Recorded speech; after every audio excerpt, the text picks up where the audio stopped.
Good morning students. Class 12 के students के लिए हम फिर एक नए वीडियो के साथ आपके पास आए हैं बेटा।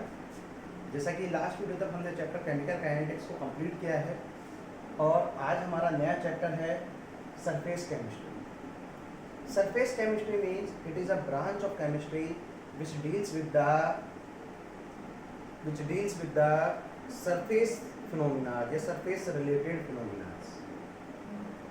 इसी सीक्वेंस में जो सबसे पहले फिनोमेना हमें देखना है वो है एडसॉर्प्शन। मैं आपको एक चीज़ यहाँ क्लियर कर दूं बेटा, जनरली जब भी हम ये वर्ड सुनते हैं तो हमारे दिमाग में आता है एब्जॉर्प्शन। बेटा एडसॉर्प्शन एंड एब्जॉर्प्शन दोनों ही अलग चीज़ें हैं। यहाँ ए डी है, वो होता है ए बी। अब देखिए बेटा, समझिए दोनों का डिफरेंस क्या है। एक सिंपल सा एग्जांपल मैं आपको दूंगा। आपके पास एक वाइट चौक जिसे हम बोर्ड पे लिखते हैं, तो वाइट चौक का पीस है। आपने उस पीस को इंक के अंदर डाल दिया और सेम वैसे ही दूसरे पीस को आपने वाटर के अंदर डाल दिया। अब आप उन दोनों को बाहर निकालिए और ब्रेक कीजिए। ब्रेक करने पर आप पाएंगे कि जिस पीस को आपने इंक में डाला था उसका बाहरी सरफेस यानी आउटर सरफेस तो ब्लू हो गया है, आउटर सरफेस आपको ब्लू दिखाई देगा, लेकिन इंटीरियर सरफेस में, इंटीरियर यानी अंदर की तरफ ब्लू कलर्स या ब्लू पार्टिकल्स दिखाई नहीं देंगे।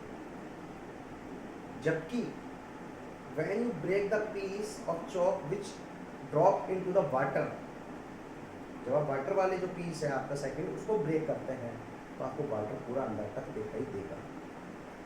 इसका बड़ा सिंपल सा रीज़न है बेटा। देखिए, आपने चौक को दोनों, एक इंक में और एक वाटर में डाला, तो वहाँ पर जो इंक और वाटर, ये जो दो सब्सटेंस, उनका अक्यूमुलेशन चौक पर अलग अलग तरीके से हुआ। एक अक्यूमुलेशन सरफेस तक लिमिटेड रहा और एक इंटीरियर बल्क में हुआ, अंदर तक पूरा बल्क में हुआ। तो ये जो आपका सरफेस तक अक्यूमुलेशन होता है इसको हम बोलते हैं एडसॉर्प्शन, जो सरफेस तक लिमिटेड है। और जो बल्क में होता है अंदर तक उसे बोला जाता है absorption. I hope you can understand the phenomena of adsorption and absorption. I am repeating again. अगर कोई भी सब्सटेंस किसी दूसरे सब्सटेंस पर एक्यूमुलेट होता है और वो उसके सरफेस तक ही रिलेटेड है या केवल सरफेस पर एक्यूमुलेट हो रहा है तो उसे बोला जाता है एडसॉर्प्शन। और अगर वही सब्सटेंस बल्क में इंटीरियर अंदर तक एक्यूमुलेट हो रहा है तो उसे बोला जाता है एब्जॉर्प्शन। अब हमें जो पढ़ना है इस चैप्टर में मेनली वो है एडसॉर्प्शन। अब हम देखेंगे वो टर्म्स जो एडसॉर्प्शन से जुड़ी हुई है। अब एडसॉर्प्शन में बेटा देखिए दो पार्ट होते हैं। एक पार्ट होता है एडसॉर्बेट और एक होता है बेटा एडसॉर्बेंट। बड़ा ही कॉमन इनका प्रोनाउंसिएशन होता है एडसॉर्बेट एंड एडसॉर्बेंट। अब देखिए कैसे, जो सब्सटेंस अक्यूमुलेट हो रहा है वो एडसॉर्बेट है और जिसकी सरफेस पर अक्यूमुलेशन हो रहा है वो एडसॉर्बेंट है। दोबारा समझिए, जैसे आपने चौक को इंक में डाला तो इंक चौक की सरफेस पर अक्यूमुलेट हुआ, इंक हो गया एडसॉर्बेट और चौक हो गया आपका एडसॉर्बेंट। ठीक है बेटा। अब दूसरी चीज पर हम आते हैं। कई बार ये देखा जाता है, कई सब्सटेंस ऐसे भी हैं जहां पर एडसॉर्प्शन और एब्जॉर्प्शन दोनों साथ साथ होता है, यानी कि वो सब्सटेंस एडसॉर्प्शन भी कर रहा है और एब्जॉर्प्शन भी कर रहा है। इसको जब इस तरह का प्रोसेस हो तो उसे बोला जाता है सॉर्प्शन। क्या बोलते हैं बेटा? Sorption. Sorption means combination of adsorption and absorption. Second, अगर मान लीजिए कोई सब्सटेंस एक सब्सटेंस की सरफेस पर अक्यूमुलेट हो गया, यानी कि एडसॉर्प्शन हो चुका है, लेकिन अब वो वहां से वापस से रिलीज हो रहा है, यानी एडसॉर्प्शन का उल्टा हो रहा है। सब्सटेंस अक्यूमुलेट हुआ वो तो एडसॉर्प्शन हो गया, लेकिन अब वो वहां से रिलीज हो रहा है, निकल रहा है वापस, तो उसको क्या बोला जाएगा? डीसॉर्प्शन। क्या बोलते हैं बेटा उसको? डीसॉर्प्शन।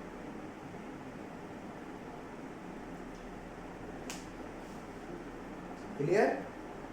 अब देखिए बेटा, ये जो टर्म है एडसॉर्प्शन, इसका एक बार जिक्र हमने अभी केमिकल काइनेटिक्स में जब कैटालाइसिस पढ़ा था, जब भी किया था, और आगे भी अभी और इसमें कैटालाइसिस और एडसॉर्प्शन को हम रिलेट करेंगे। लेकिन इस चैप्टर का जो सबसे इम्पोर्टेंट और सबसे पहला क्वेश्चन बनता है वो क्या है, वो ये है adsorption is an exothermic phenomena. कि एडसॉर्प्शन एक्सोथर्मिक क्यों होता है? बेटा देखिए, इसके बहुत से आंसर दिए जाते हैं, लेकिन मेरे अकॉर्डिंग एक बड़ा सिंपल और स्वीट आंसर इसका ये है कि जब कोई सब्सटेंस दूसरे सब्सटेंस की सरफेस पर एक्यूमुलेट होगा तो उसकी सरफेस एनर्जी रिड्यूस हो जाती है। क्या रिड्यूस हो जाती है? समझिए, ये इसके ऊपर कोई गैस एब्सॉर्ब हो रही है तो इस सरफेस की जो सरफेस एनर्जी है वो ड्रॉप होगी, कम होगी।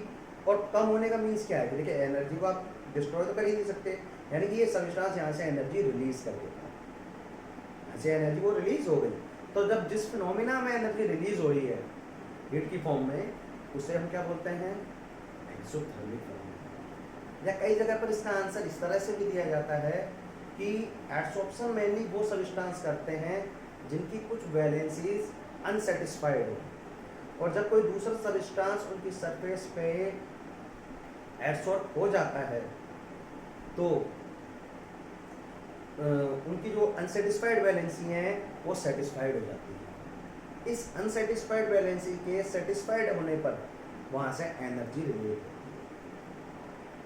तो बेटा अलग अलग आंसर, अलग अलग कॉन्सेप्ट चलता है कई जगह पर, लेकिन आपको जो भी सूटेबल लगे वो देखिए, पर ज़्यादा बेस्ट मेरे हिसाब से आप जो सरफेस एनर्जी वाला कॉन्सेप्ट है उसको ध्यान में रखें। तो बेटा हम यहाँ पर बात कर रहे थे एडसॉर्प्शन की कि वो एक्सोथर्मिक क्यों होता है।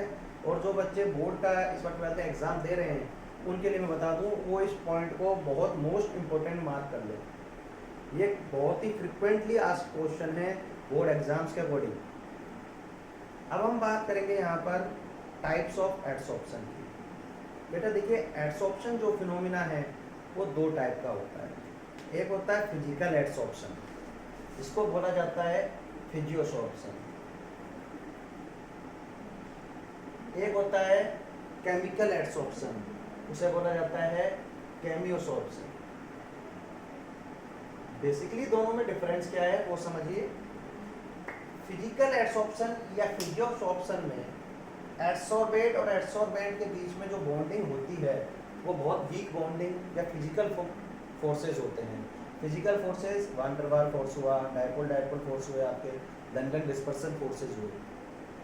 जबकि केमियोसॉर्प्शन या केमिकल एडसॉर्प्शन में एडसॉर्बेंट और एडसॉर्बेट के बीच में जो बॉन्डिंग होती है वो स्ट्रॉन्ग केमिकल बॉन्डिंग होती है, जैसे कि आपके कोवलेंट बॉन्ड हो सकते हैं या हाइड्रोजन बॉन्ड्स हो सकते हैं। तो ये जो था इस वीडियो में बेटा आपके लिए, आपका आज का वर्क इतना है कि आपको इन सब पॉइंट्स के नोट्स प्रिपेयर करने हैं और इनको बार बार रिवाइज करना है। ये मैं आपको श्योरिटी के साथ कह सकता हूँ कि जो आज आपको बताया गया है इस सब में से मिनिमम आपको बोर्ड एग्जाम में 1 मार्क का एक क्वेश्चन आए बड़ी आसानी से निकल सकता है।